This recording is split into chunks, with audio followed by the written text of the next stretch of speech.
who in many ways were newly eligible. So a lot of focus, or we can see interest in people 45 to 64, the greatest percent change in vaccines received over the last week among that age group. And then looking at our progress by race ethnicity, about 20% of white non-Hispanics in the county are at least partially vaccinated, about 19% of Latinos, about 15% of Native Americans, according to the California Immunization Registry data. Again, that is not including doses administered by tribal health, so we know that this number is actually higher based on their work. And then we have a large number of people who identify as multiracial, non-Hispanic residents. About 2,400 people have received at least one dose. And we're seeing across counties in California that there is a larger number of people who identify as multiracial, non-Hispanic who've received at least one dose than what the population estimate is. And so this is common across counties and is just based off of how people are self-identifying when they receive their dose. And then lastly, just want to report an update on progress by the Healthy Places Index.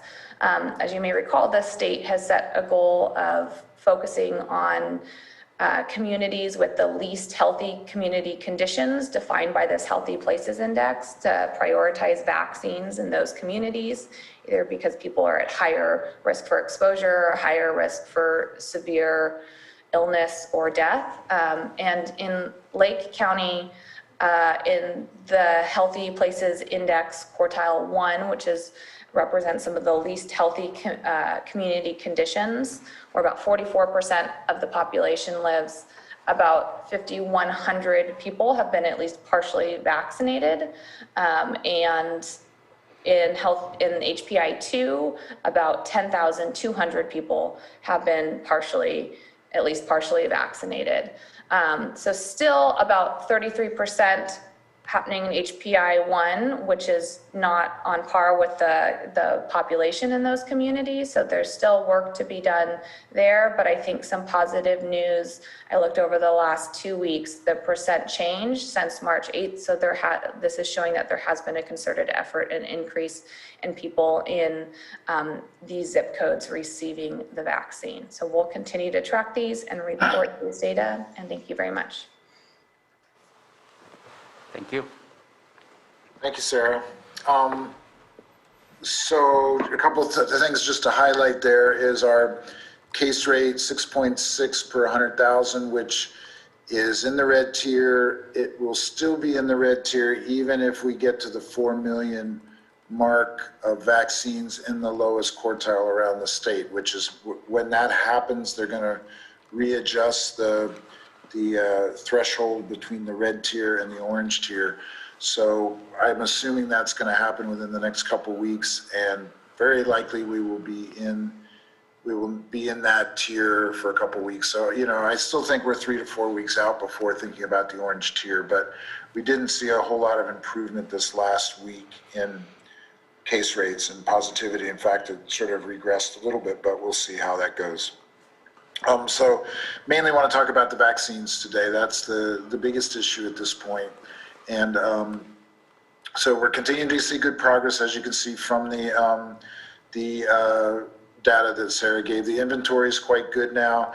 We are actually seeing a decrease in demand based on our supply. So we're not filling all our appointments right now. And certainly part of that is because we've been having to switch around with the appointment scheduling process, and it's been very confusing to the public. And hopefully we are going to see some real improvements here in the next week or so. So the third-party agreement contract, or the MOU with the state and the county, has been signed. There was a discussion last week in the board meeting about that. That got signed, and so now the Blue Shield is supposed to be working with us about setting up a transition plan, and we're hoping to see that within the coming days. This transition to my turn is is the appointment platform and the data platform. We started using it yesterday. It's been a real struggle to try to get all the pieces in line, but we started yesterday. There's a fair amount of bumps in the road, but we are on it now, and so we should be on it moving forward. So people now scheduling appointments will do it through the MyTurn website or through the MyTurn phone line that they have, and you can get that at myturn.ca.gov, or you can find it on our website. So the appointments have just been a bit of an issue, and we're trying to work on our messaging out to the public so that people are aware on how to do it. If people have feedback on why people are not signing up for the appointments, why, is it because the demand is saturated, which is one possibility, and we're trying now to work with the state to let us loosen up the eligibility criteria so that we can start using, I'm sort of thinking maybe from 50 and above, we might be able to open it up to that, but the state's not the state says we can do it, but the computer won't allow us to do it, so we're trying to work on that. So hopefully within the next couple days, we might be able to loosen up the criteria so more people can get vaccinated. But it also seems like some people are just not aware on how to make appointments or where to get vaccine. And so we're trying to work on our messaging campaign around that as well. But at this point, we're doing the press releases. We're trying to do discussions in various ways through Facebook and different things like that. But I think we're going to have to try to reach out more ways to let people know that vaccines are available. If they're eligible, this is how you make appointments. And if you can't make an appointment that way, this is how you can get some help. I think there's also issues with vaccine hesitancy where people are not wanting to get vaccinated, and certainly there's going to be a group of people that do not want to get vaccinated no matter what, but there's also folks that maybe with some more information it would help them go ahead and move forward. I really want to emphasize that all of our thinking in public health right now is that it's a good thing. There's very few side effects. The more people that get vaccinated, the quicker we're going to get back to normal, and the less the variants are going to be able to get a foothold. So on pretty much across the board right now, we're feeling like vaccines should be gotten as soon as possible, not to wait around. So the site, we've switched now. We're just doing Mondays in Lakeport, Tuesday, Wednesday, Thursday in Clear Lake. This is partly related to the disparity question that Sarah was talking about, and also to demand. It seems like there's more demand at the Clear Lake end of the lake, and that's where some of the more of the lower quartile zip codes are, and so this is our way to try to address some of that. We are also starting to work with Sutter and Adventist who've had trouble getting vaccine through their corporate chains, and they are now ready to start vaccinating again, and we're able to share vaccine with them. So Adventist is setting up appointments now, and they have quite a bit of vaccine. So if people want to get an appointment through Adventist, if you're already a patient there, you can do it that way. If you're not a patient but in the community and you're eligible, they are able to vaccinate you as well. So the number to call is 995-4500 for that, 995-4500. And so that's calling Adventist to get an appointment for the vaccine. Sutter is also doing this, and they'll be starting next week to set up a vaccine clinic again, and you can contact Sutter for that. So the pharmacies, Safeway and North Lake Pharmacy, are also doing vaccine, and of course Tribal Health is doing quite a bit of the vaccination. So we're trying to get it set up in the community to be doing it as well, and maybe since the demand seems to be falling off a little bit, and we've gotten really a third of the adult population has been vaccinated at this point, we're probably going to be moving into a situation where it makes more sense to do most of the vaccination through the clinics and the pharmacies. But for the next month or two, we're going to keep working with the stand-up sites. And to speak to that, the state is sending in a bunch of staff, supposedly about 40 staff today, and we're going to be able to have them for probably 2 months to help us staff the stand-up site. So we're going to have to coordinate all that. I think they're showing up this morning. So this is a big deal. We need about that many to staff the site every day, but we've been really struggling with volunteers and with other county staff and with all different folks to really help us do this. And now it looks like the state's sending in this huge team to come in and help us. So during this week, we'll probably be doing the training and kind of getting it set up. And then hopefully next week, we can just keep moving forward with this. So I think the idea right now is we're going to have these stand-up sites for another month or two, and then probably start phasing them out as we start getting the demand really well saturated, and we start, you know, in Adventist and Sutter and some of the other sites are really getting the getting their kind of vaccine efforts ramped up and kind of consistent and sustainable. So again, the appointments have been a bit of an issue, and we really apologize for that. I think another week or so and it should stabilize, but this transition and everything has been a little bit challenging. So the first appointments, if you need a first appointment, you go on to the myturn.ca.gov website and sign up. We have appointments opened up for the rest of this week. We don't have the next week appointments opened up yet. And next week in Lakeport, we're not going to have any first appointments available. We're only going to do second appointments next week in Lakeport. But you can get it at Safeway, North Lake Pharmacy, and at Sutter on the Lakeport edge of the lake here. So, and then the second appointments have been a little bit confusing to people. We now have a flyer on the website.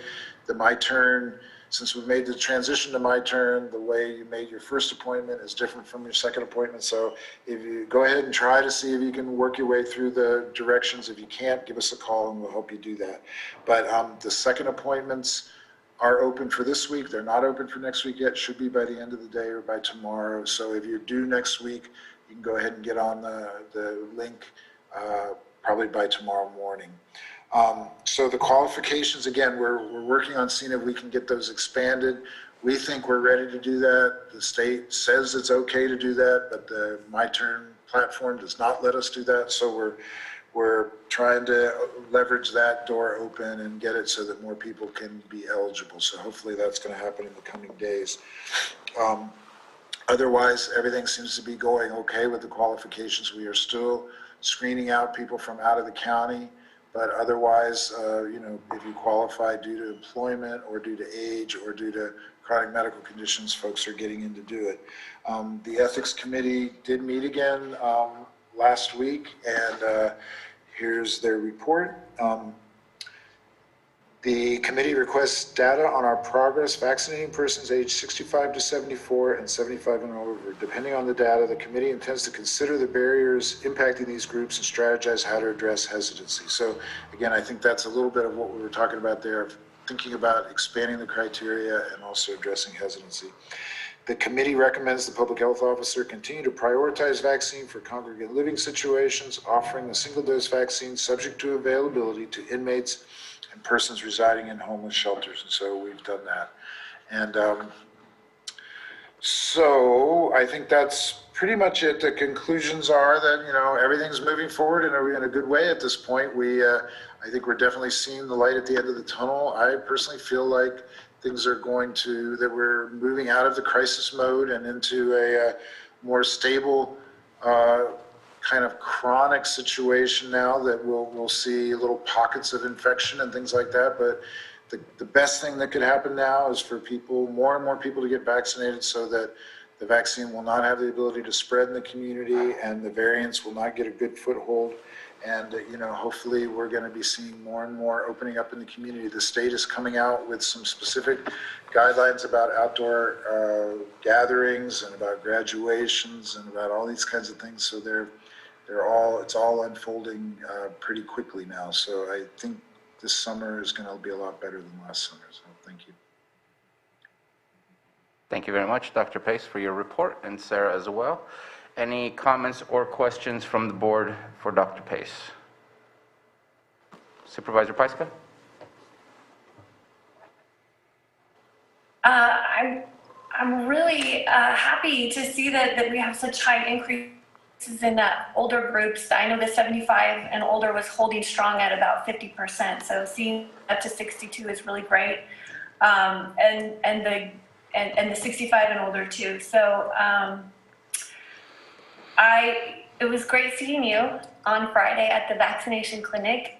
Supervisor Sabatier and I split a shift, and we've got to see how well the team is working there. It's a very well-oiled machine and lots of volunteers, but having 40 staff come from the state is going to be really impactful, and I'm very grateful to hear that news today. So I just want to encourage everybody, if you have the opportunity to get vaccinated, to just do it. We have to move forward with this as quickly as we can, as efficiently as possible. And so when your time comes and if you're eligible, just go ahead and do it.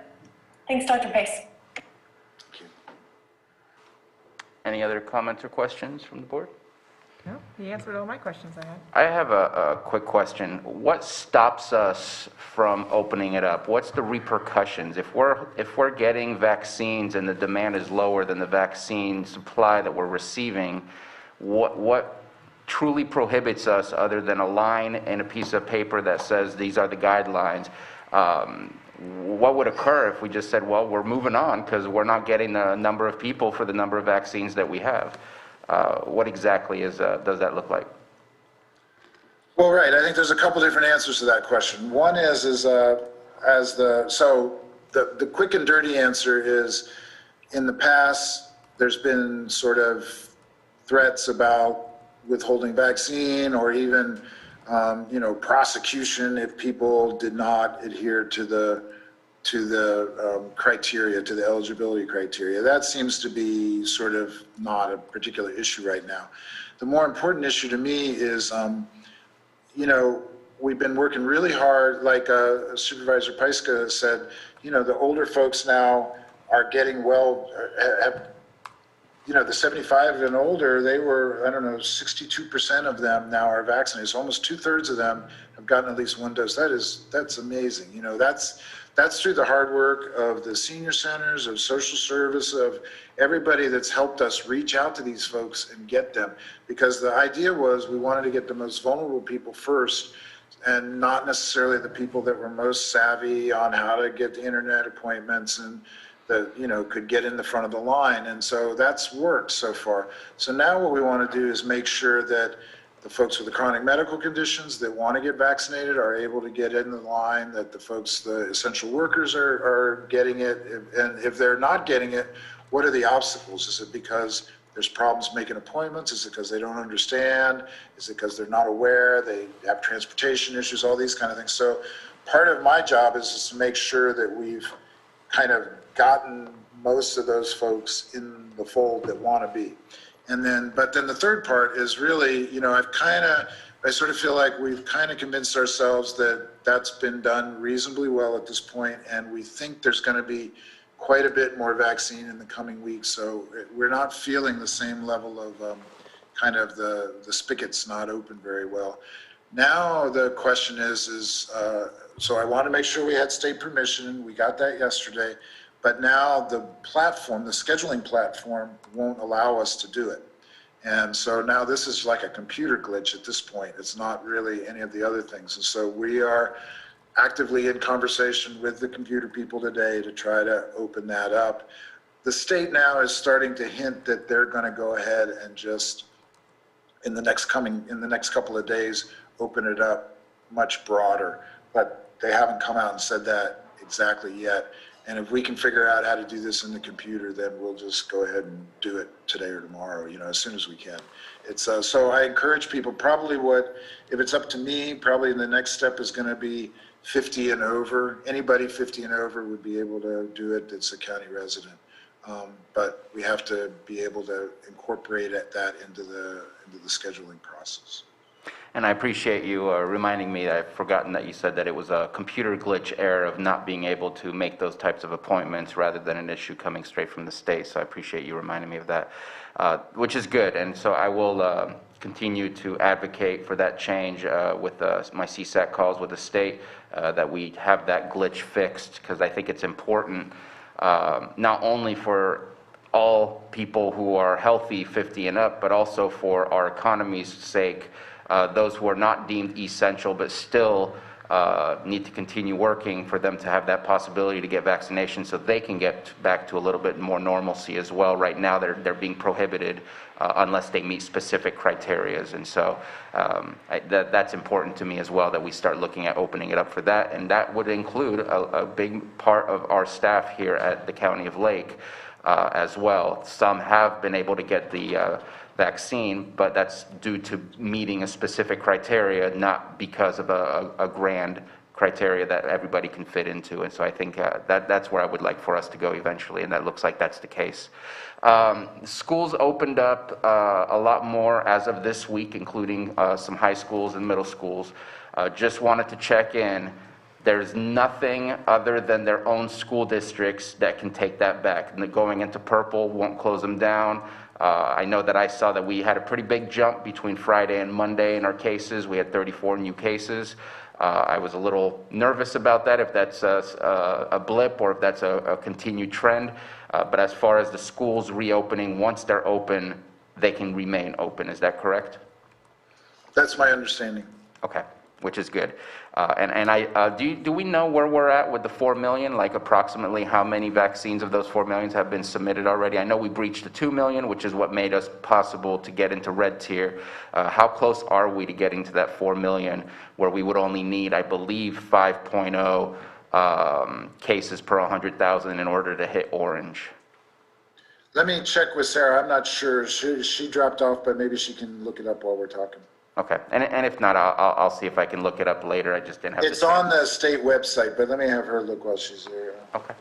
Other than that, I do appreciate the work that's been happening. The state sending 40 people is, no pun intended, a shot in our arm to be able to make things a little easier for staff that have been working really hard throughout this whole pandemic. So I'm looking forward to that, and I hope that it wasn't a typo and that it wasn't just 40 would be perfect and great and absolutely make a huge impact to what we're doing. I did have another question. It slipped my mind, but let's go ahead and open it up to the public if there's no other comments. Yeah, I did. Oh, You made me think of something. Supervisor Crandall. Hello, Dr. Pace. I just had a question because you mentioned obstacles of people getting the vaccination, and so I just wanted to, in public forum, kind of discuss what would people do with no insurance. Many will not even look at the situation as they're unemployed and obtain no insurance, and so they're reluctant to go to any, care provider or even go to the actual sites to get it done, or even try to attempt to do it online. So just wanted to see what they can do. Right, thank you for asking that. That's an excellent question. No insurance is necessary. You get asked if you have insurance, but it's not a barrier at all. So if you don't have insurance, just say no insurance. It's part of the way that they're, I think, setting up billing and potentially doing it at different sites. But there's nobody needs to pay for the vaccine and at any of the sites. So if you're going to one of the pharmacies, they may ask for insurance and they may bill it. But if there's a copay or anything else, nobody should have to pay for the vaccine, and there's no barrier to if you don't have insurance. Thank you. I just worry because there's a lot of people that are already feeling beat down. They don't even want to try. They're just like, I'll just wait till this all ends. And so that's good news. I hope the people that asked me about this are listening, and I will definitely let people know about that. Thank you. And Supervisor, there's another thing just to mention about the hesitancy and the obstacles is that really, I think what I'm hoping is once we get the state staff in place and they get stabilized, and so we're running the sites with that staff, then we're going to be able to set up some kind of mobile ability to get out to the hard to reach folks or the homebound folks or the folks that are in the communities where they just are not able to get in for whatever reason, and we can take the vaccine to them. That's really the best strategy in our county to help the folks that for whatever reason can't make it in, is to go out to them, but we just haven't had the ability to do that right now. Excellent. Thank you for that too. So I did remember my question comment. In my conversation that I had with Supervisor Pieska on Friday while at the vaccine clinic, I thought of something that I'm not hearing about at all. And I don't think this is an ethics committee question. I guess it's more along the lines of outreach and how we're doing that to get people to understand that the vaccine is safe after millions and millions and millions of people throughout the entire world, especially let's look at specifically in the United States, what has been approved by the FDA for emergency use, the number of negative consequences from taking the vaccine are extremely low. And the efficiency of the protection of the vaccine is well known as well. It could be as high as in the 90s and some a little bit lower. And so I have not heard a single peep from us communicating with or Rotary communicating with us. And Rotary is known to be the champion of the polio vaccine, and that's one of their things that they pride themselves on. And Rotarians are very well respected folks in our community. They're business owners, they're educators, there's a broad spectrum of what they're involved in for them to be well known in the community. Have we approached our Rotarians to ask them to be a part of our outreach, to talk about the vaccine, to talk about the importance of getting out of this situation, and that our percentage of numbers of that are hesitant is too large, and we need to figure out how to minimize that? Has that approach been taken yet? You know, this is a really important thread, and no, haven't approached the Rotarians. We have done not a whole lot in terms of outreach for vaccine hesitancy. You know, we've basically been all hands on deck to get vaccine available to people, and hesitancy hadn't been an issue until really, I mean, we had more demand than we had supply, and so we were just trying to get it out as best we could to everybody. Now it looks like things are shifting a little bit, and I think we are going to need to change our ability. If we had had more people, we certainly would have been working on this more in the previous months. But yeah, the Rotary Club, if anybody at the Rotary Club is interested in this topic, they should reach out to me, or if you know somebody to talk with, we can reach out to them. But it's Hope Rising is helping some with this. The folks, we have a group working with the Latino population and another group working with the Native American population that are trying to address some of these questions. You know, it seems like the vaccine hesitancy question is different in different communities. So, you know, when you read things, the communities of color tend to be more reluctant, but also the more conservative Republican, I read someplace that Republican men, over 50% of them said that they will not ever take the vaccine. So, you know, but their reasoning is probably completely different than the urban African-American community. So, you know, it's going to be different ways to address that, and very complex, and we'll going to be working on that. You know, once we can get these 40 folks, if they're really coming today and we really get them stood up, then we can start getting staff to be able to focus on some of these other issues that are equally as important and really mean a lot for the long-term health of the community. So a long answer, sorry, but if you have somebody at the Rotary Club, or if somebody wants to contact me, we'd be happy to talk with them about trying to do some of that, because we can use the help. Okay, I will reach out to the ones that I know and see if we can get that conversation started. So thank you very much. And Mr. Chair, can I did get the answer to your question about the first quartile doses. So last week, I believe it was 2.2 million had been completed in the lowest quartile in the state, and now it's 2.9 million. So it's risen by 7 million doses in the last, I'm sorry, 0.7 million doses, 700,000 doses in the last week. So we have, we're at 2.9 million now. We need to cross 4 million. So probably, you know, 10 more days, something like that, will probably be in there. And then they would do probably retroactive 1 week. We're not, even if we get there, we need to be under 6 cases per 100,000. So we're at about 6.6 this week. So, you know, we're in the range, but we're not quite there yet. But they should move these metrics in another 2 weeks, and then we'll have to be in the orange for 2 weeks before we can actually flip the switch. Well, the vaccine's helping us get there. So thank you very much for that information. Any further questions before we open it up to the public? All right. Mr. Chair? Yes, please. I just wanted to do a quick introduction to your board of another face in our disaster response. He's here with us today. It's Dr. Evan Bloom, so you can see him. Evan has been assisting Dr. Pace in our pandemic response for the last several months, and he will become a face that's known to you because we have a couple of Tuesdays in April when Dr. Pace will be away, and Dr. Bloom will give you this report. So I'm grateful to Dr. Bloom for showing up in the Zoom. He, in addition to his work supporting our effort, he is a emergency room physician at Adventist Health in Clear Lake. Thank you, Dr. Bloom. And he worked the graveyard shift last night, so we're really appreciative he's here today, yeah. Well, thank you for being here with us, Dr. Bloom, and thank you for your assistance throughout the time here with us during the pandemic. Appreciate that. All right. Jake, let's go ahead and check and see if you have a public comment. Please raise your hand. The button is at the bottom of your screen, or if you are on your phone, please dial *9 to raise your hand.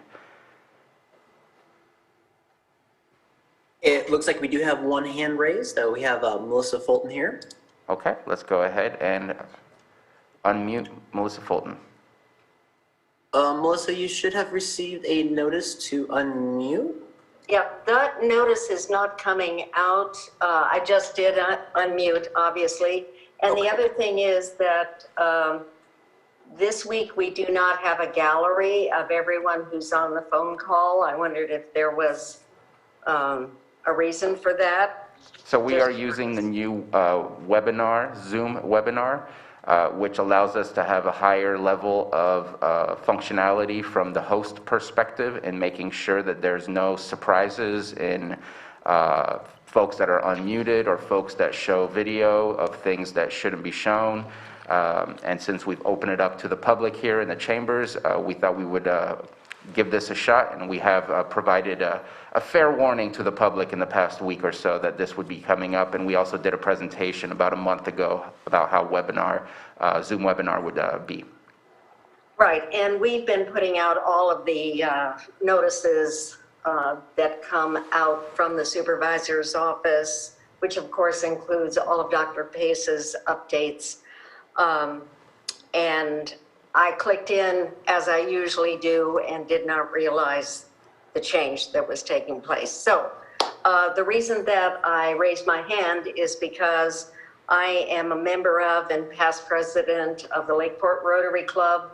And so offline, I will communicate with Dr. Pace and Dr. Bloom so we can contact all 4 Rotary clubs in the county and get them involved however that moves forward. So I just wanted to let you know, and I certainly want to thank all of you for the information you're sharing. I've already shared with my staff this morning some of the more relevant points that if we get calls here concerning the vaccines and the testing, that we will be able to answer those. In particular, the fact that the payment issue for getting vaccines. But we are more than happy to continue to push this out to not just our members, but a rather large mailing list that we have, which includes the Clear Lake Chamber and all the business associations. So we're happy to be able to do that. And thank you for the information. It's certainly good to hear that this is going the direction it's going. And I know all of us will keep doing the very best we can to make sure it continues in that direction. Thank you very much. Thank you for your comment. Again, if you have a public comment on this COVID-19 update, please click on the raise hand icon at the bottom of your screen, or if you're on your phone, dial *9.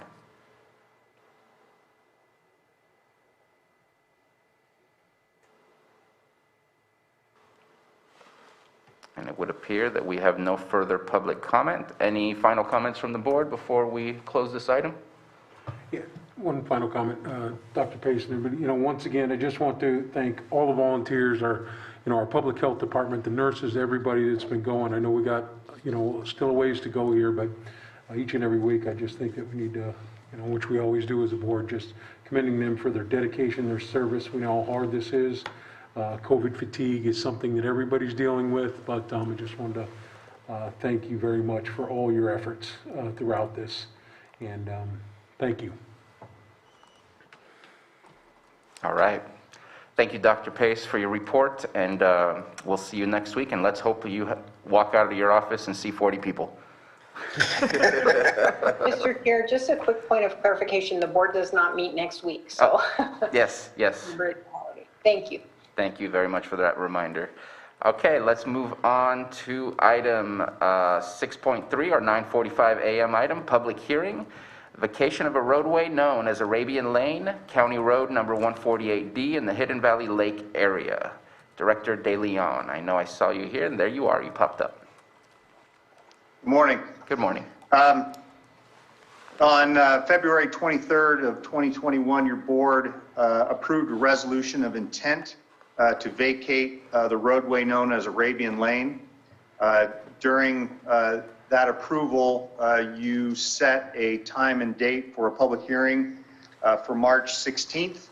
That was continued to today. So today is the opportunity for your board to consider any evidence presented by interested parties for the abandonment and of Arabian Lane. So we here at Public Works have not received any information or any input. Obviously, public hearing, there's opportunity for any members of the public to comment, and we are proposing and recommending that your board follow through with the vacation of Arabian Lane. So with that, I'll be happy to try to answer any questions. And again, this is an opportunity for any interested members of the public to provide input towards this proposal. Perfect. Thank you very much for your presentation. Any comments or questions from the board on this item? Just comment, glad to be here today. I know this has been something that's been worked on. Obviously, it has in regard to the Valley Oaks project down there. So I want to thank your department, Scott, for getting it here to this point, and hopefully we can get this finalized today.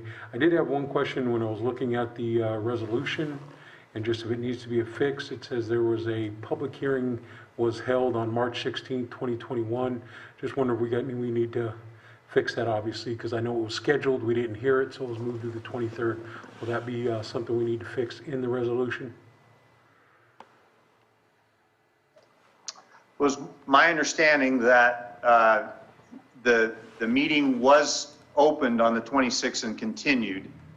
So I would defer to County Council to whether that date needs to be modified or perhaps additional language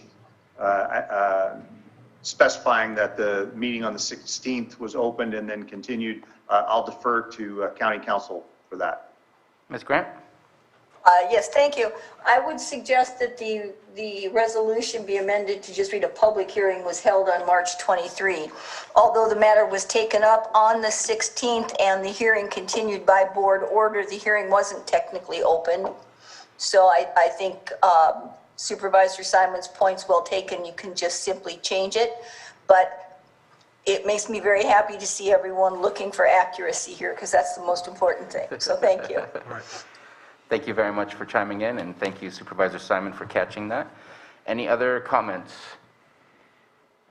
I do have a quick question, and the word vacation for a road seems very odd until you just use the word vacate. But is this basically the same concept as the surplus, or is this a specific concept because of the fact that this was provided to us by the state at one point in time? It's just, we've gone through some different iterations of this. Just kind of curious if this is the basic parallel to a normal surplus of property, but because it's a road, it's different. You're absolutely correct, Chair Sabatier. We have gone through a couple iterations. You're recalling that we did declare this surplus, but you're correct, because the state relinquished this to us with specifically as a public road.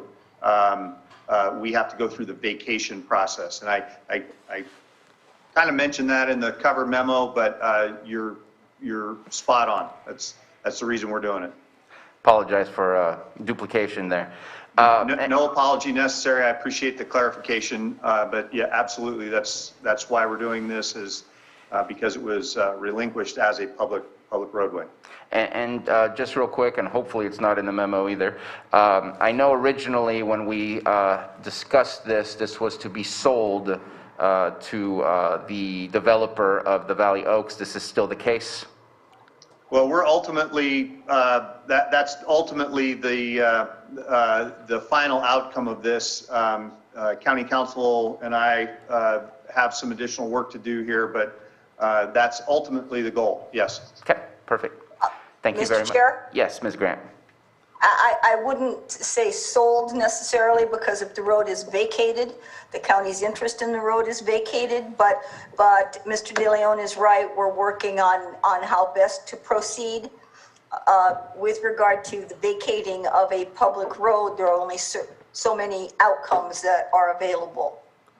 Okay, thank you for the clarification. Let's go ahead and open up the public hearing and open up for public comment. Again, click on your raise hand icon at the bottom of your screen if you're on your computer or your phone. If you are calling in to the Zoom room, please dial *9 to raise your hand.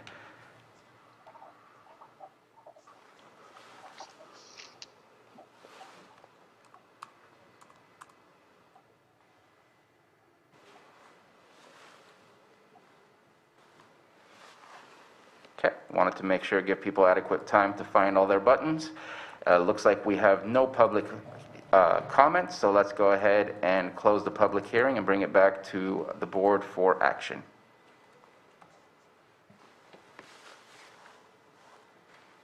Supervisor Simon. Mr. Chair, I would like to offer the resolution, but I do need to do an amendment. On the public hearing was held on March 23rd, 2021. If we could just change that date, but I will offer the resolution.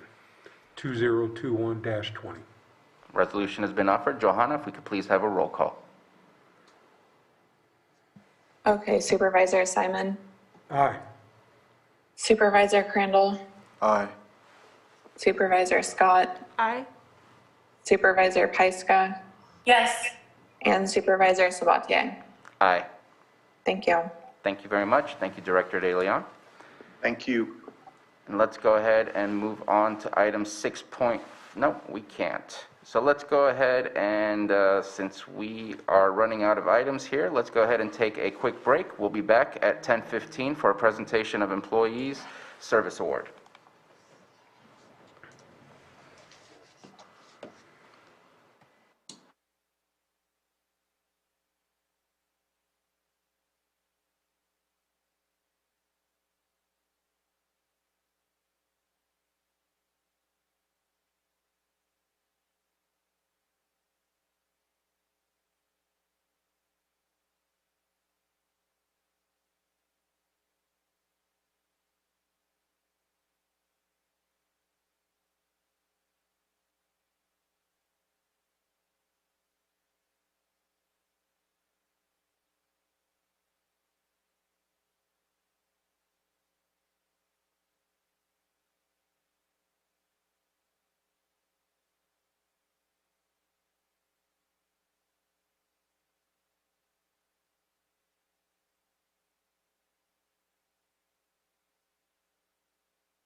Our meeting.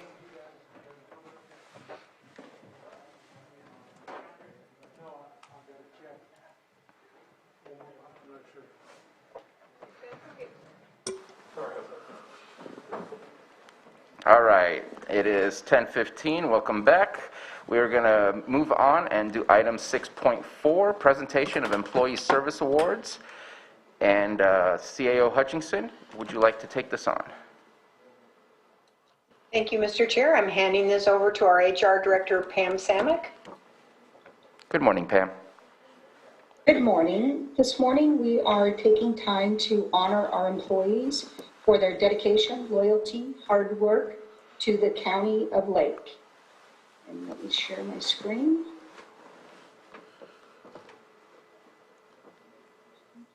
Thank you for sharing your screen. I was hoping that we can all see the names rather than just hear them. I think it's important for everyone. So we're starting out with 10 years of service. Hold on. Do we see your screen? We don't. We don't.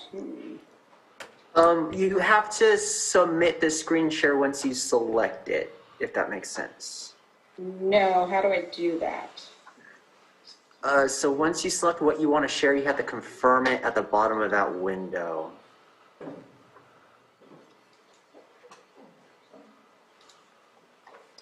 Okay, sorry. You click on screen share and that pops up a window, and then you select what window you want to share, and then you hit share. I see. Yes, perfect. Share. There we go. So we're starting with 10 years of service. Environmental health, Cheryl Bennett.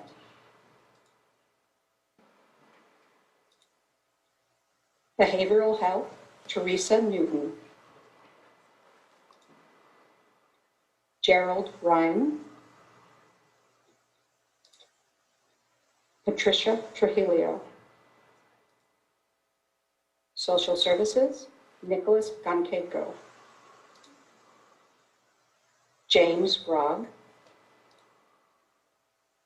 Elsa Hernandez. Andrew Hoffman. Patricia Nadeau Herwick. 15 years of service. Sheriff's Department, Benjamin Moore. Kimberly Friel. Joseph Dutra. Marisol Gallardo. Probation, Earl Iddens. Eva Lara. Teddy Walker. Animal Care and Control, Sarah Schramm. Public Works, Juan Nuez. Environmental Health, Hackaday Pizarro. Behavioral Health, Vanessa Mayer. Social Services, Deborah Cassair. Barbara Cole. Brendan Full, Public Services. Public Works, Christopher Hemmel.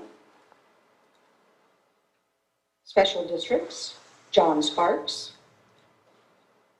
Public Works, James Van Leeuwen. 20 years of service.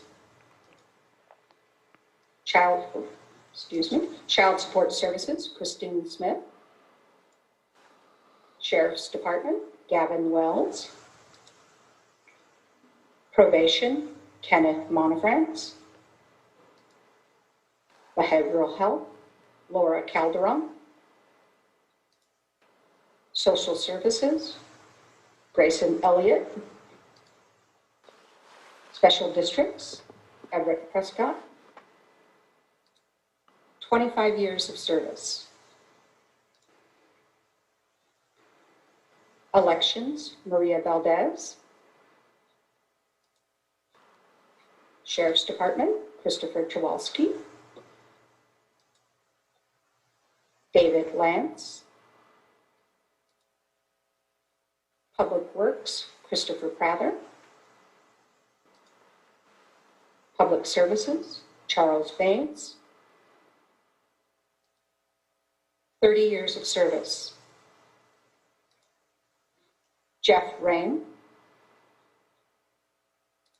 with County Council. Lester Dieter, Social Services.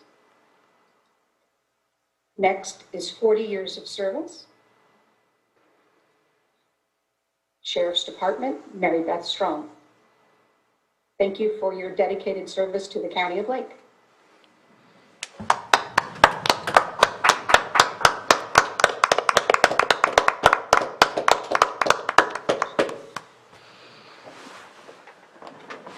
Thank you very much for that, and that standing ovation is absolutely deserved. We have people who are dedicating decades of their lives to this county, and it takes so many people to make the services that we offer and provide to our communities to make that happen, and each one of those people that were listed today are part of a cog in the wheel that make everything turn so we can make things happen.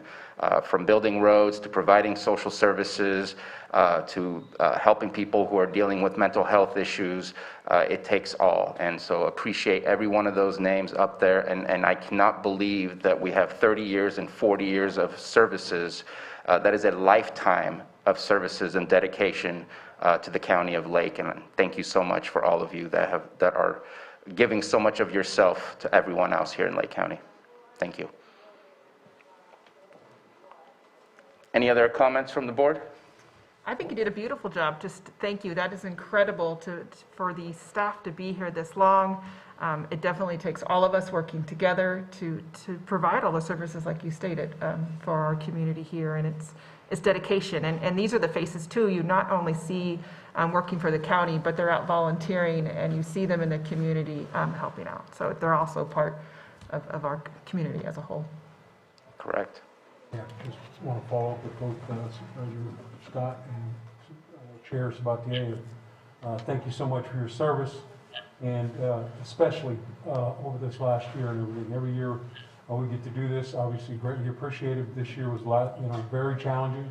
I want to thank each and every one of you for just your service and everything that was done to take care of our community throughout this last year, because every department did a great job, did their part one way or the other. So thank each and every one of you for your time of service.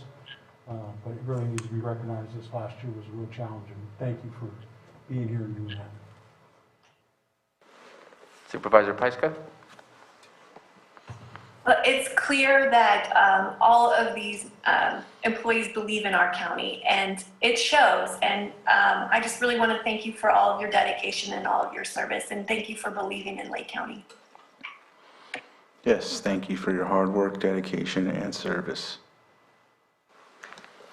And if there's no further comment, and I'm looking at Director Samick as well as CAO Hutchinson, if there's no further comment, then let's go ahead and open up to the public. Maybe there's some of these folks here with us today.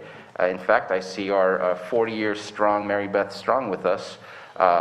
If there's any comments from the public, please, now is your time for this dedication to our employees. Click on the raise hand icon on the bottom, or *9 if you are calling into the Zoom room. We do have a hand raised from the Zoom room. We have Danielle Joy Ginn. I have allowed you to talk and asked you to unmute. It looks like you're unmuted. Will you please confirm your first and last name? Hi, it's Danelle Gwynn. Hello, Danelle. Hi. I might have missed it, but I'm not sure if you read the 5-year, the list of 5-year people? Yes, we did. Yes, okay. we did. Sorry, I missed. There was close to, I think, 10 5-year employees. Okay, thank you. Mr. Chair, actually, the 5-year awards are given in the department. Oh, did we only read the 10-year? I thought I saw the 5-year on there.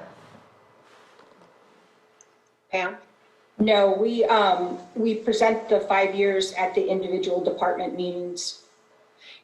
Do you have that list? If I'm sure the chair would allow you to read it. Do you have that list handy for the 5 years?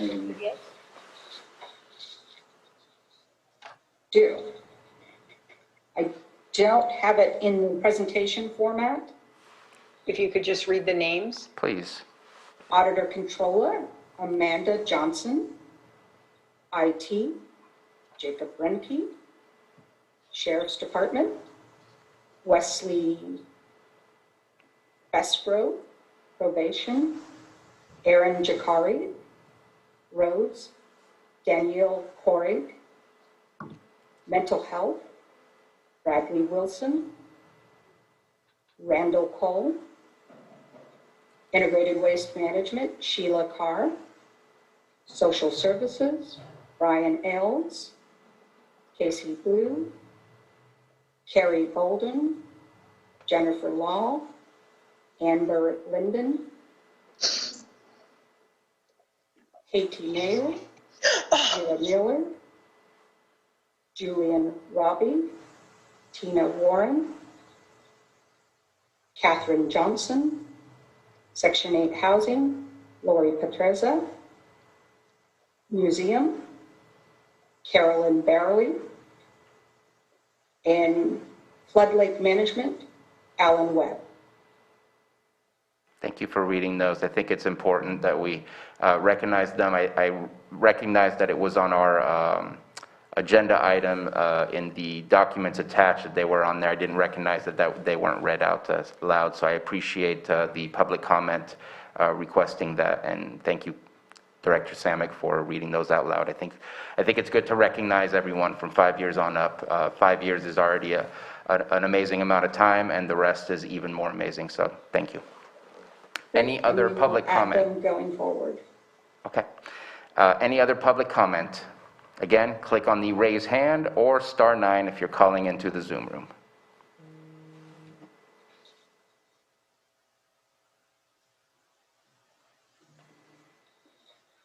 And I see a hand from Rob Howe.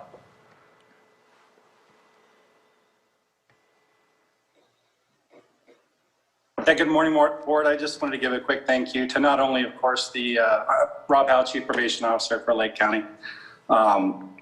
Not only a thank you to the employees here, of course, in my department, but for all of Lake County's long-term employees. It's in hard times like COVID or regular times when we're short-staffed, it's these people that we rely on. It's their expertise, their experience that picks up the slack. It's the same people we rely on to teach and train our new employees. So in short, we just rely on them, and I wanted them to know how much we appreciate them and to thank them. So thank you, Board. Thank you, Director Howe. Next, let's go ahead and unmute Director Marketan. Good morning. Good Crystal morning. Marketan, Department of Social Services. I just wanted to shout out to Les Dieter how much he is appreciated. He's been at the department for 30 years, which is a lifetime. I mean, he has truly made it a career. He started as an eligibility worker in 1990 and has been with child welfare as an analyst for, since 2008. And Les's coworkers think of him as a dedicated, loyal employee who has a calm and compassionate demeanor and is a pleasure to work with. So thank you so much, Les, and I hope you're watching. Awesome. Thank you very much for that. And Mr. Chair? yes, Ms. Grant. Thank you very much. I don't have a hand to raise, apparently. I just wanted to give a recognition of Jeff Ryan in our office for his 30-year commitment. I think the entire office is somewhere on Zoom today, or at least we're trying. With lawyers, it's always hard to tell. But Jeff didn't want any kind of fuss or real acknowledgement of his 30 years beyond this memorial today. However, he doesn't know that we'll all be singing to him via Zoom at some point when he least expects it. So It's a perfect opportunity to mention that while he's not watching, so it's still a surprise. oh, it'll be a surprise regardless. Perfect. Thank you very much. We have Director Ewing. All right. Good morning. Similar thanks. A couple of staff that from Public Services that one is probably operating a piece of equipment at the landfill, another that's out there at the parks right now. But certainly a big appreciation to them. And I think it's important. 40 years with Mary Beth. Not my department, but that's just amazing. So Mary Beth, thank you very much. Thank you, Director Ewing. Director Pomeroy? Hi, good afternoon, your board, or good morning. I want to just give a big shout out to two of our environmental health inspectors. These are two of our licensed inspectors, Cheryl Bennett and Pacade Okada. One has 10 years and one has 15 years. So a combined of 25 years of experience there. And how much, I appreciate their hard work, their efforts, especially through the last year. Cheryl has definitely been one of our go-to employees for helping us with the community with regulations relating to COVID and stuff. So thank you to both of them. Thank you. And I see Director Howe, do you put your hand back up? Yeah, I know I already got my turn, but I feel like I got to throw something out there for Mary Beth Strong too. Prior to this job, I worked 20 years with the Sheriff's Office, and that felt like an entire career for me. And to realize and see that that's only half the time she's been there is just crazy. So thank you, Mary Beth. Thank you for the comment. I see Director De Leon is on. Yes, thank you. I'm going to jump on the bandwagon here and make a special acknowledgement, specifically Chris Prather, who's been with us for at least half of his life. And the thing I'd like to point out and use Chris as an example, and it applies to Chris Hamill and others. Chris Prather started with us as as a maintenance worker, and has just worked his way through the ranks and is now a road area foreman, and has just done an outstanding job for us and the county. He's worked in multiple areas. He lives on Cobb, but he's worked all over the county and has done amazing work here. And he sets the example for our younger employees who see that if they stick with this, that good things happen and you can work your way up. And just really appreciate him, and just want to acknowledge that. I also would like to acknowledge Mary Beth. Amazing accomplishment. 40 years is like all the other department heads have said, is tremendous work, and I congratulate you on that. So thank you. Thank you, Director De Leon. I do not see any more hands. I'll do one quick final call. If you have a public comment for this item in appreciation of our staff and their years of service, please raise your hand by clicking the icon at the bottom of your screen or dialing *9 if you happen to be on a phone, if you called in through a phone. Okay, seeing none, we'll go ahead and bring it back to the board. I'll just make a final comment. Every single one of you who are employees of the county are appreciated, from the very bottom all the way to the top. I know that your managers, your department heads, and our board appreciates the hard work that you do to provide the services that we try to organize and put together for everyone in our communities to thrive and have a better life. And so you're all working towards a greater vision. I know that sometimes you get bogged down into the work that you do and you may not be able to see the larger picture, but know that you are working for the greater good for everyone to have a better life tomorrow. So thank you so much for your work. Okay, let's go ahead and move on to item 6.5, our 10:30 a.m. item. A, consideration of report from the Lake County Tourism Improvement District on its activities over the past year, and B, approve agreement between the County of Lake and Visit Lake County, California for the provision of administrative services in the amount of $78,000 from March 2nd, 2021 to June 30th, 2021 to authorize the chair to sign. And I believe we have our Lake TID group. Go ahead and if you want to grab these seats up front, or just speak on the microphone up front, whatever is more comfortable for you. How about we stay here? So we go. Mr. Chair, they do have a PowerPoint that staff is prepared to show in the boardroom and also in the Zoom room. Perfect. So we want to make sure we've got that loaded. The team had it in advance. So, Honorable Board of Supervisors, my name is Larry Galuppi. If it's possible for you to speak in the microphone, thank you. I'm Larry Galuppi. I'm the chairman of Lake County TID Board. I'm also the hotel director for Twin Pine Casino and a proud member of Middletown Rancheria. With me today is Brian Fisher, owns the Suites on Tolman, and Lynn Butcher. She owns the Talman in Upper Lake. They are our communications committee. They work really close with our consultants, and Brian's going to lead the presentation today. Perfect. Thank you very much for the introductions. Hey, everybody. Thank you, Board of Supervisors, for having us. I think we're okay. Sorry about that. I don't have control over that, so I want to make sure. So we wanted to, thank you very much for having us in, and we wanted to talk to you a little bit about the modernization of Lake County's communications process. It's an investment that we feel is going to pay dividends for many years to come. So 2020 was quite a crazy year. Let's be honest. We were all set to launch our first ever advertising campaign in early spring of 2020, but on March 17th-ish, we, like everybody else, were tossed into a world we could no longer predict. The TID board continued to meet 2 times a month, staring into an ever uncertain future. We canceled all of our advertising plans and waited patiently to really see when to move forward. The sign really never came all year.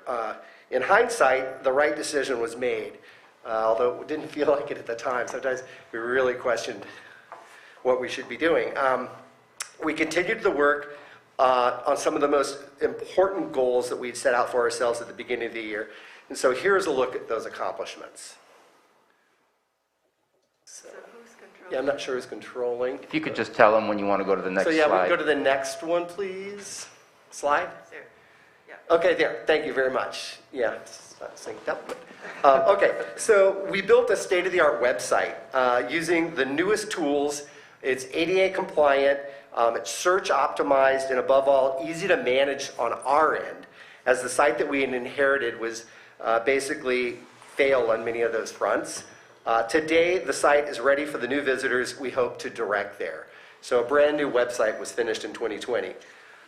We also added, next slide please. We also added 2 key members to the team overseeing very important pillars in our modern day communications plan: social media and media relations. Both positions were filled with in-county talent. Karen Pavoni has a background in social media management, having worked on the behalf of many clients in both Marin and Sonoma, and she's also a great photographer. She now directs our Instagram and Facebook pages. Trudy Wakefield has demonstrated her passion for Lake County with her founding role in the Lake County Bloom, a weekly chronicle of all good things happening in Lake County. Trudy now runs our media relations. Next slide, please.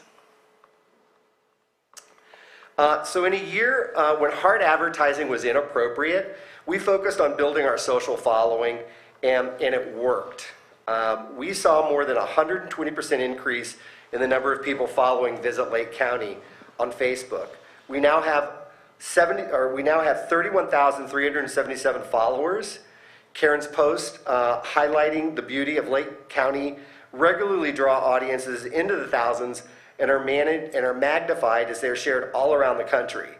Karen has become the social media voice of Lake County, interacting with many of the people who reach out to us for more information, and it's a daily job. Next slide, please. Prior to our modernization of social, we were primarily talking to ourselves. No real city outside of, or town outside of Lake County came up in the top 10 for sure, if not top 20. Now you will see that our new weekly reach is very important, is in really important travel markets to Lake County. Here's the top 10 list reached just last week. Sacramento, San Francisco, San Jose, Stockton. So we're reaching the communities that we want to reach to encourage them to come to Lake County. The next slide, please. Trudy dove straight into the deep end, writing original features on Lake County and promoting them to outside media outlets. Visit California, arguably one of the most important voices in the tourism industry, with over 30 million unique visitors, featured Lake County prominently and now reaches out to Trudy on a monthly basis for feature ideas. Active NorCal, a blog, has picked up many of Trudy's features as well. And she's hard at work building relations with the LA Times, San Francisco Chronicle, Sunset Magazine, Seattle Times, and travel blogs like Weekend Sherpa. Her work is really just beginning. Next slide, please. After a short hiatus, we brought back our monthly newsletter. Each month we feature a different activity, hiking, wine tasting, fishing, dining in Lake County. The newsletter is sent out to a list of over 7,115 opt-in emails, a list we have grown by over 521 in just the last few months alone. Next email, please, or next slide. Next email, yeah. Our asset, we built an asset bank. We began the first ever Lake County asset bank on Dropbox with professional photography and video taken all over the county. Here's a short list of some of the many locations we shot in 2020. Next, please. We ventured cautiously into print as it's hard to measure and can be expensive.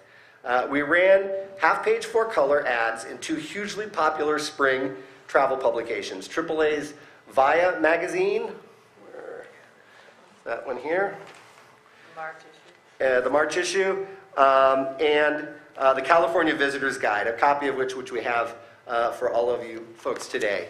So we're 2 very key places, we think, for print.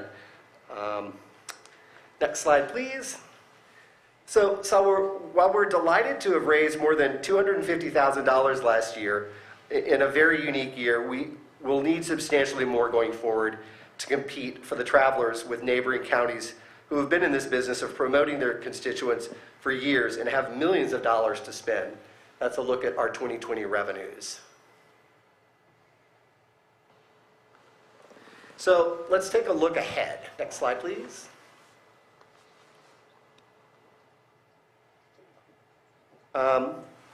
And the next slide, please. We will continue to partner with Bilo & Company as we begin to advertise in 2021. Bilo brings us a deep bench of talents we cannot find in Lake County. They are unique in their ability to work with many small cities, towns, counties all across the country. Amber Rowe, the third person over in this lineup at the top, is our account manager, and I speak with her on a weekly basis, if not more. We have started, as we've now just started our advertising in actually February. We can call on any of these other talented people you see here, whether it's for analytics from Shane or website issues from Ian. They continue to be a really great partner for us and will be a big asset for us moving forward. Next slide, please. So in a nutshell, so our primary goal is to increase overnight visitors. We have established metrics to measure our goals, newsletter signups, website traffic. However, due to COVID, we're only now starting to generate data and to see the effectiveness of these efforts. But that's what we're going to continue to look at and follow and try to be data-based and be very smart about what we do. Next slide, please. The media channels that we're going to be utilizing are programmatic display advertising and long-form native advertising, paid search, and paid social. And I'll give you just a quick example of each of these in the next few slides. Next slide, please. So programmatic display advertising is digital banners and teasers that appear on websites. They drive people to our website with links. In this case, the ad reads, 5 hikes you must take. With 100 plus miles of trails, here are the top 5 spots locals like to take a hike. The link to the full story is on the Lake County website. Here's a series of ads. Next slide, please. Here is a series of ads that appear as a slideshow.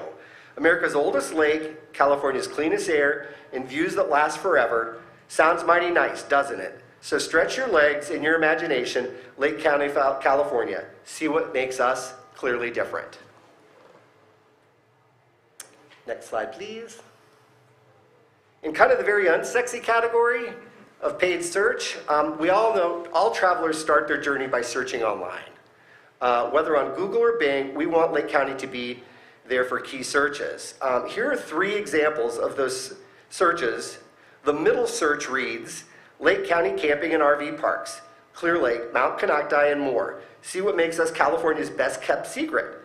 This search query delivered 2,178 clicks to our website from 2,300 impressions, giving it a 9.38 click-through, way ahead of industry standards.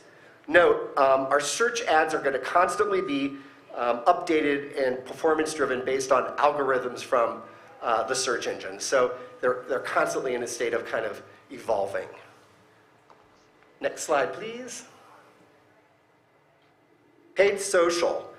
Paid social puts our social feed in front of people we know to have an affinity for what makes Lake County unique. Hiking, boating, biking, camping, wine tasting. We take key posts and feature them as sponsored to a wider audience, building our social following for years to come. Here are just 4 examples of those sponsored posts that we ran on social.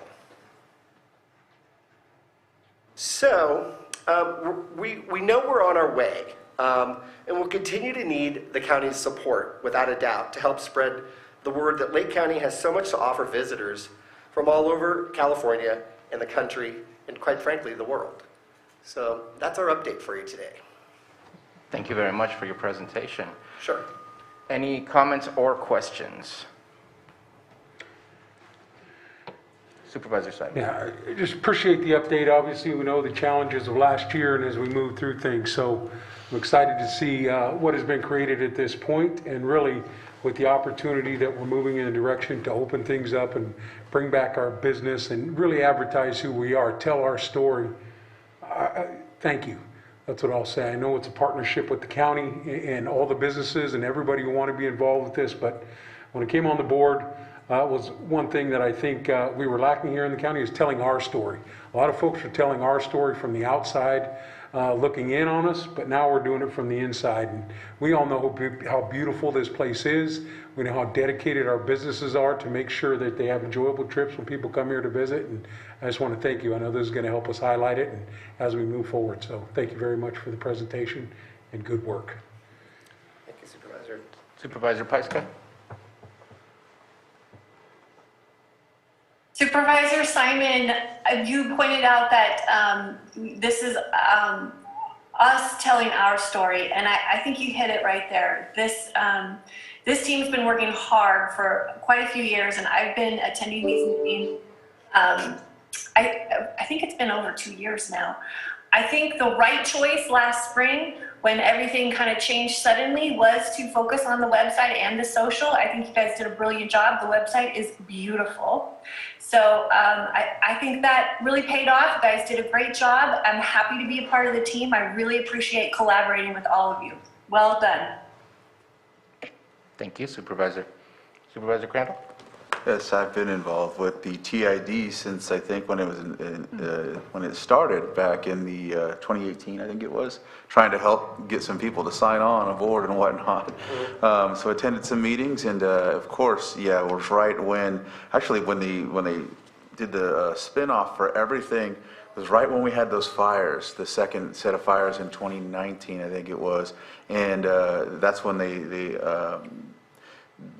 presented the logo and all sorts of other ideals, and we started making some headway, but of course that was a little hindered by that event, fire, and then the pandemic hit, and so it's just been kind of fighting uphill, but they're doing it, and so I like that we're in you said the AAA magazine. That's a lot of people get those, and I know once we get things going again, and I'm involved with the meetings, I like to discuss how we're one of the highways right next to the lake, and I'm sure we've talked about that, but I like that that's there because people driving, all of those different things, all of our attributes that we could show to the world why we're so special. So again, thanks. Thank you. Supervisor Scott? Yeah, thank you for the update. I know the last time we spoke, we were talking about how Lake County really did not have a presence online, and our social media wasn't there, and how important that is. So it's exciting that we're seeing the hits. Even with this last year, how crazy everything's been with COVID, we were already seeing the percentages going up and getting our name out there and just clicking on something that looks like a place you'd want to visit. And we didn't have that before. So really, thank you for all this hard work and putting Lake County on the map and bringing people in. So yes, thank you very much for all your hard work. I love what you've been doing in the time of pandemic, trying to figure out how can you still move forward, especially at a time where hotels and lodging is really hurting due to the lack of travel and the quarantining. I appreciate all the hard work, and I want to see you continue to progress. I would like for you to maybe present a little bit more detail on Part B. You're asking for $76,000, either 76 or 78, I forget the exact number, I'd have to look. $78,000. Can you provide some further details as to what specific plans you have for those funds to us and the public? Yeah, we right now, starting with February, entered into a media contract with BELO for just over about $120,000. So some of those three efforts that you saw there, programmatic, search, and paid social, we're going to be spending about half of our revenue on that in the first just 6 months alone. So we are definitely, now in the game. So a lot of stuff is going on in terms of we actually need a lot more assets for the county. It's interesting when you start an asset bank, you have kind of a place in time. All of our assets show everybody with sunny shoulders out in a beautiful summer afternoon. And this winter we were like, okay, well, that's not what wine tasting looks like right now. So we're going to continue to definitely work on that asset bank. And we have bigger plans. I mean, there's a lot we would love to do, folks, with media. We have a very, very small budget. And we're not complaining about that because that's the budget we have. But we would love to be able to do, maybe some outdoor in key markets. So there's a lot that we would love to do to promote the county and think that we would be successful doing it. Right.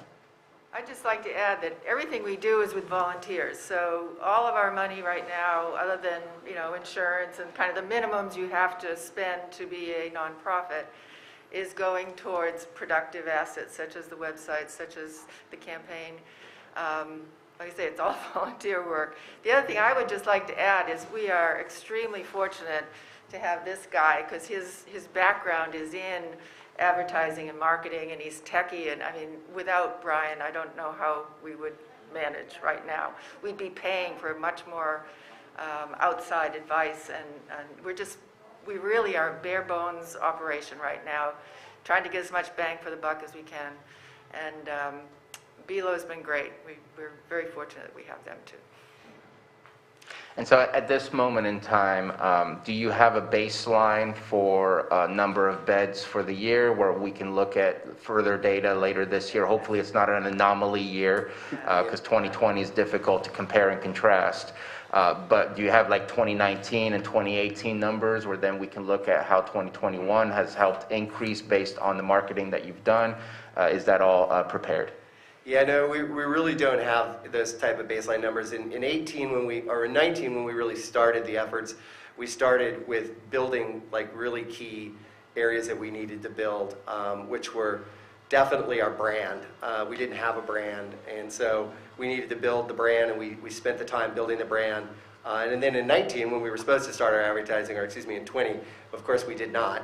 And so we worked on social. So our success metrics have been in the two areas that we know we focused on, which was let's build social. It's kind of a soft sell advertising, but it's a way to reach people, really free eyeballs. We now have 31,000 folks who follow us that we don't pay for. So that was a key number. And just as a point of reference, Mendocino has about 51,000. So we felt like we really made some great headway there. We know we can do it when we focus on it. But in terms of heads and beds, we haven't got those measurements yet. We just have started, and then we too don't have a lot of the tools that are going to tell us. We don't have a universal booking system on our website. Our website is going to refer people to the Tallman Hotel. And we'll be looking at those referrals to it, but it would be up to Lynn then to have the technology on her end to say, that they booked a 3-night stay. So we don't have some of those major tools that other counties definitely have. But we're not going to cry about that. We're just going to keep moving forward and bring people, because we know from remittances that things are up. Our two businesses have done fairly well this year. So those are the key indicators that we feel we're looking at. You mentioned also social. So when we took over our social and began to create our narrative, wow, it was a minefield when we took it over. There were so many trolls that wrote such negative things. It was crazy, and that's all gone. They all kind of just dissipate into the woodwork. Every now and then they'll come out, but Karen was hiding on average 2 or 3 comments a day, where people were just, rah. And we expected it, but that's definitely changed. So we feel like we're controlling the narrative, as you said, Tina. We have our own narrative. It's a great narrative. We have a lot to sell here, folks. We know that. We just need the continued support to keep doing it. I definitely agree with that. I think sometimes Lake County, we are our own worst enemy when we're trying to promote ourselves. And it is an internal change that we have to do with ourselves of how we speak about Lake County, how we speak about the place that we live and we love. And that has been a mission, just not even with your group, but just all the different groups of how we look at ourselves and talk about ourselves is going to change the way people from the outside are going to view us too. I think one of the things the chair was asking is, do we know what our occupancy was before and therefore can measure the after? Data regarding number of rooms and how many rooms people are selling is very hard for us to come by. I think we don't have access to as much information as the county does because TOT is confidential. I don't know quite how all that works, but we are struggling to get as much data as possible. We have a fairly passive constituency. Hoteliers are all just very busy, I think, making beds and cooking breakfast and trying to get people in and out of their rooms. So one of our projects is to try and get more involvement from our constituents so we can know better what changes we've made. It's going to be right for the short term. It's going to be really just based on total collection of revenue because that's what tells us whether people are making, selling more rooms than they were before. So that kind of data, eventually we might have, and maybe other counties do, but we just don't have it. And I think that one of the baselines we do have is our TOT, and we can see if there's an increase in that or not. It's depending on the value of the rooms as well, but still we can see if there's an increase, then most likely it means there was an increase of activity as well in our lodging. I love what you guys are doing. I think that it's the most organized and most realistic process that I've seen so far to really get us on the map. I know you're working with folks over at the state to make sure that it's not just us working in a vacuum. You're working with other agencies outside of us. And my last question is, you're asking for the $78,000, but you're asking for it up through June 30th, 2021. What happens after June 30th, 2021? That's good. Well, so we asked for the money actually a year ago. But we're here now because it took that long to get here. So and I will tell you, it's really difficult to run the organization without knowing what funds we have. And funds promised are not the same as checks cashed.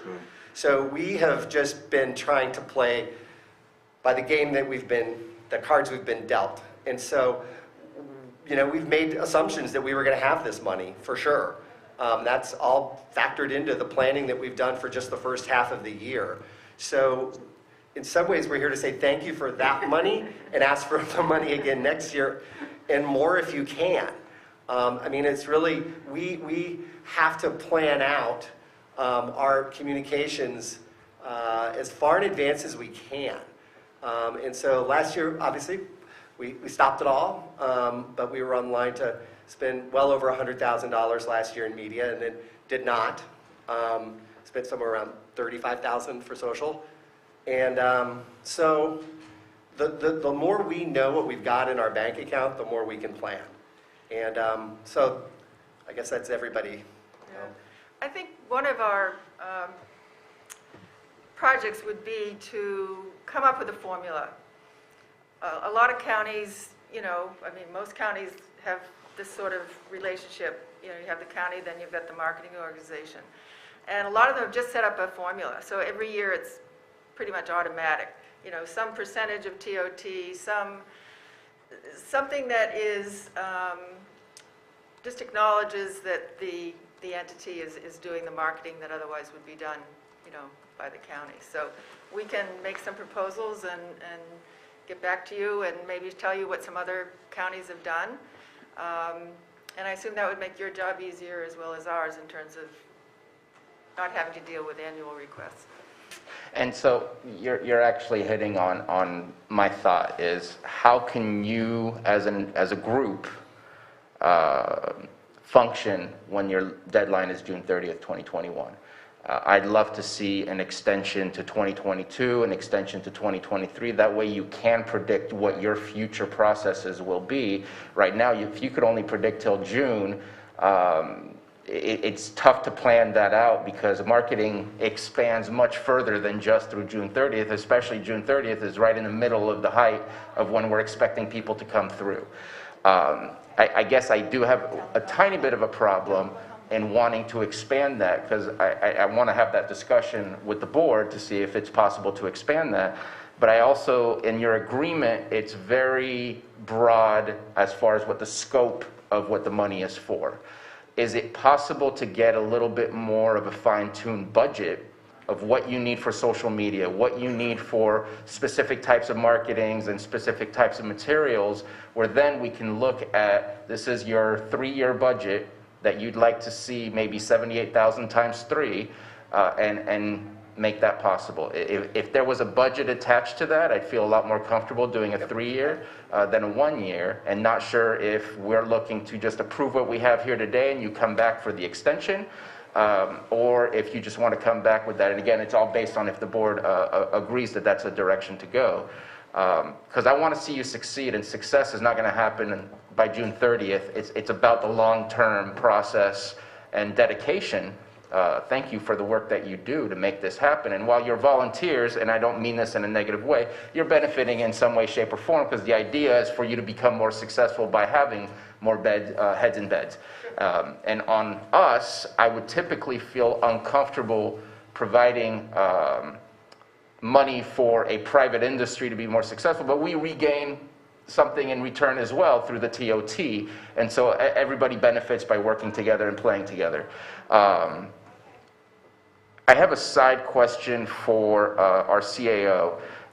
Where is the funding? I don't see that it's necessarily specified in here. Where does the funding of the 78,000 come from? Is that coming from our TOT directly? It comes from our marketing budget, which is budget unit 1892. Yes. And is it possible to discuss a 2-year or 3-year with that specific budget, or would we need to think outside of that specific box if we discuss 2 or 3 years? What staff is recommending today is that you approve this contract for the remainder of this fiscal year. And then we're happy to meet with TID officials about their needs for future years. Do we, just to rephrase my question, do we have the funds for 2 or 3 years in that bucket right now? Well, the intention of establishing the TID was to create a revenue stream for these activities. And certainly in the COVID environment, that revenue stream would be dramatically impacted. But we would need to look at that as we go year to year. The county has been by far the most significant contributor to this effort. The county put forward the funds to establish the TID in the first place. It cost the county about $50,000. Last year, we gave the TID $156,000 for this type of activity that we're talking about today. And today, and in the pandemic year, which has impacted their efforts so much, we're proposing to fund them at half that rate, hence the $78,000. So we would need an opportunity to meet with them offline and look at revenue availability and their needs for future fiscal years. Okay. And is the long-term plan to eventually slim down your request from county or other agencies because you're seeing an increase in your TID, TOT that you're receiving? So I can kind of speak to a little, we're part of a group of regional counties that market ourselves called the North of Ordinary Group. And it's Del Norte, Mendocino, and Humboldt counties and Lake. And in Humboldt County, they have an agreement with their TOT, their TID, in that they fund 50 cents on the dollar of all TID collections each year of TOT. Out of the TOT, they give 50 cents on the dollar for the TID collections. And so I think that arrangement would probably be the long-term arrangement that we would like to seek, as we will continue and will always be marketing for the county, and we don't ever see our needs really decreasing. It's just going to become it's going to be a more important game to continue to play. And I think given the importance of tourism on this county, it's an area that we will definitely benefit from, and all boats will rise. And I think what we're doing will also encourage other hotels to build and come to Lake County. I mean, when people go out and do these studies about whether they should, build a hotel here, it's hard because occupancy is pretty low. I mean, we get calls occasionally, and what we're doing really could bring a lot of industry here that would make our hospitality industry bigger. Thank you for that. And my last comment just has to deal with the data that you provided us today. I still can't believe how much larger of a piece of the pie the city of Clear Lake is in the TID portion of your revenue versus the city of Lakeport. I know when I speak with a lot of the fishing tournaments, they typically are staying mostly around Lakeport, even when they take off from Redbud Thompson Harbor. They're still coming out from wherever they're staying outside of the Clear Lake area, but obviously there's a lot of activity happening in those hotels over there and other lodging. So it's good to see, but it's still somewhat surprising. It's been surprising for us too. We just started to see the numbers and we started to compare them, and we've been scratching our heads too. There was a data problem in the original look at the total revenues for TOT, because anyway, we've gone around and around trying to figure it out too, but it just shows you the importance of some of these national chains that Clear Lake has, the Super 8 and the Best Western. Right. So it really, again, as you guys search and look for ways to draw industry here, those guys tend to be pretty healthy with their franchises. So last year you all did ask, is there anything you could do for us? And you're already hopefully signing the check. But I also want to bring your attention to something else. It's a really big, I think a very big potential revenue source for the county on many fronts. And we've had one meeting thus far, and it's something that I learned, and I'm learning from being in this group of 4 other counties, is going after and creating increasing remittances from short-term rentals. So STRs are the fastest growing type of accommodations in Lake County. As we know, no hotels are being built.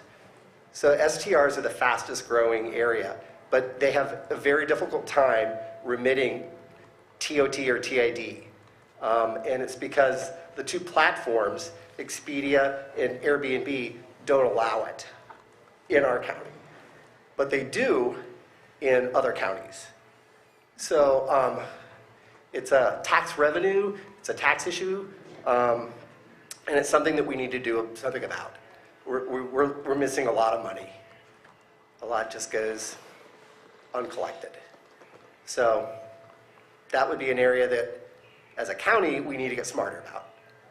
And I do know that we worked pretty hard on adding a lot of Airbnbs, I want to say about 2 years ago, but there may be still some gaps because the internet doesn't always make things very available and apparent as to who's active and who's not. Yeah, and if you talk with the tax collectors of like Humboldt, that's a very outdated model. Nobody's doing that. People have struck what are called voluntary collection agreements, VCRs, with the 2 platforms, and they are collecting TOT, TID upon the reservation and then remitting it to the county on a quarterly basis. In Mendocino, Sonoma, Napa, Anyway, San Francisco, San Francisco, sure, yeah. Monterey, Yeah.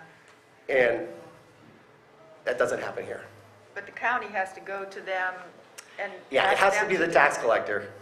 I was just on a call with Mike Nichols, tax collector up in Humboldt, and he struck a voluntary collection agreement in 2016.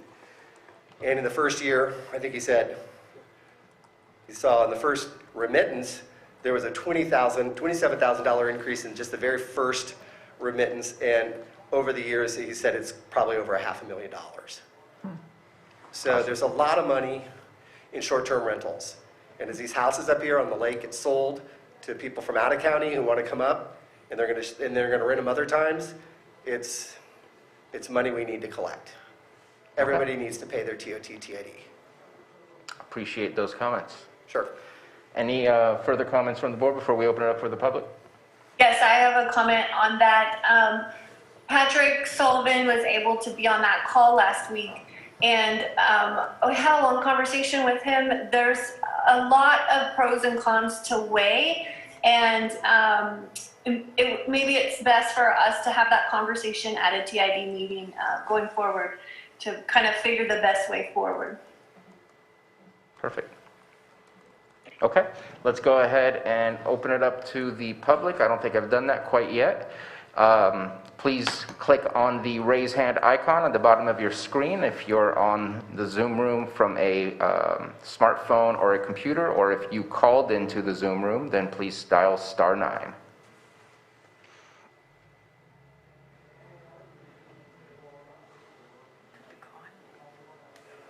So it does look like we have some hands raised here. The first hand we have raised is from Melissa Fulton. Looks like she is unmuted. Will you please confirm your first and last name? Melissa Fulton, CEO of the Lake County Chamber of Commerce. To Supervisor Sabatier's comment about diminishing the request from the TID in the future to the county, I couldn't agree with Brian more. The county needs to, they have already done a lot, they have already put forth a lot of monetary support to this organization, and I see that as needing to be increased, and not just necessarily from the TOT taxes collected. The strides that they were able to make so far, given the last year, are phenomenal. And we actually need to get more of our stakeholders, our accommodations, to join this organization. Yes, with increased visitors, the TOT will go up, which means that the TID portion will increase. But from my standpoint, the county needs to fully support this organization. It is out there making strides that have not been made in the past, and it promotes the entire county. So I would see the County of Lake as being not just a continuing supporter, but there needs to be an increase in the amount of monetary support for this group. I mean, the fact that the social media outreach is phenomenal, and given, again, the pandemic, it just seems that the future of the county will be greatly enhanced by the efforts of the TID going forward. So I hope that that will be the mindset of our supervisors, because these folks are doing a mountain of work that will benefit not just their stakeholders by any means, but all businesses in Lake County. So this is a ripple effect that will continue to grow. So thank you for your support from the get-go in November of 2018, and the support that you're discussing today. But I seriously encourage you to continue that support, but also to grow it, because it will be a definite win-win for everyone in this county. Thank you very much. Thank you. Next, we have Sally Peterson.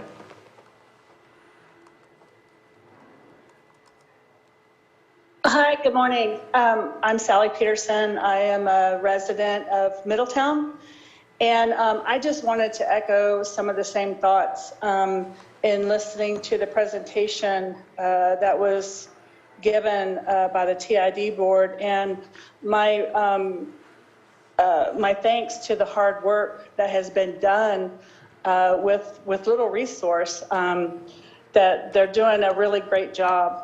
And the efforts that have been made is so vital to our community as a whole. It really is going to strengthen our economies in the entire county, and it is so important.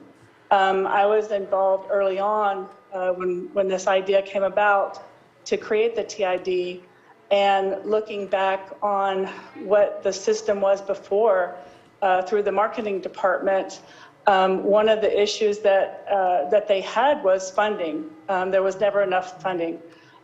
So we found a different source using the TOT tax and the additional percentage that was approved. So there is a revenue stream coming in. It's, of course, not enough, obviously. But I have to echo the same comments that my hope is that the county will fully support these efforts, and that the efforts thus far has been for the entire county as a whole. And then, you know, just the support that they need from obviously the tax collector. The comments that were made about the platform and getting the revenue from the short-term rentals is very important. And just sharing more data with the TID board is going to be helpful as well. So I really hope that the board makes those recommendations to the tax collector, and that the support is given to this organization. It's so greatly needed for our county and to strengthen the economies where, you know, a lot of areas in the county are still trying to recover even from the wildfires. So this is definitely something that is much needed. So thanks so much to the TID board for all of their hard work. And thank you, Board of Supervisors. Thank you. Next, we have phone 6205. I'm guessing those are the last 4 digits of the number. If you can please give us your full name.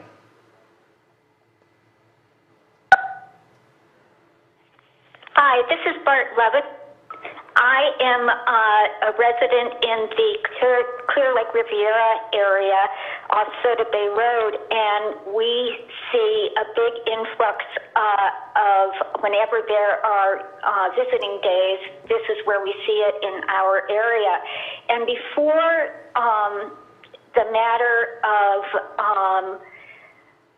hosting more tourists in homes occurs, I'm wondering if the matter of fire safety, COVID safety, PSPS safety can be addressed overall for our Lake County visitors. Last year, we had a fire started by cigarette butts being thrown.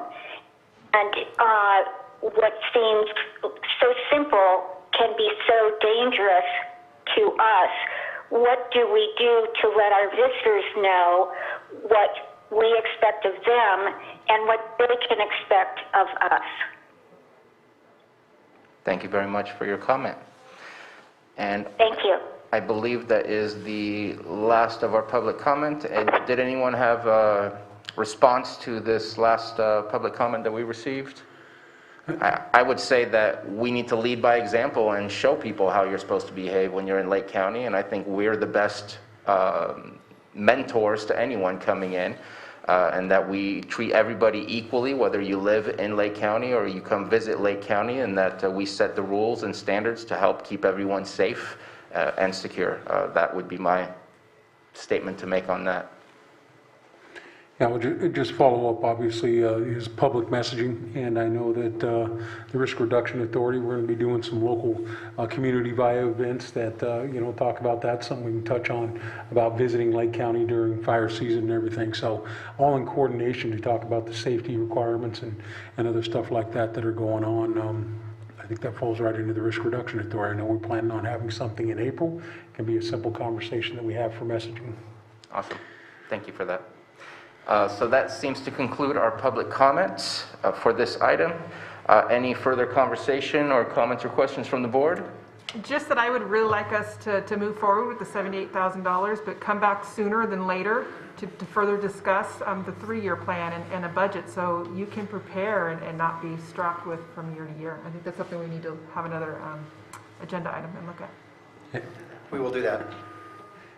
Definitely in agreement with that also, and making sure the state remains that when we do get it, that we get the funds to you guys in your account as soon as we can to follow up on that. So perfect. So then looking for action. Mr. Chair, I make the motion to approve the agreement between the County of Lake and Visit Lake County, California for the provision of administrative services in the amount of $78,000 from March 2nd, 2021 to June 30th, 2021, and authorize the chair to sign. Second. We have a motion and a second, and if we could please get a roll call, Johanna. Yeah, Supervisor Simon, yes. Supervisor Crandall, Yes.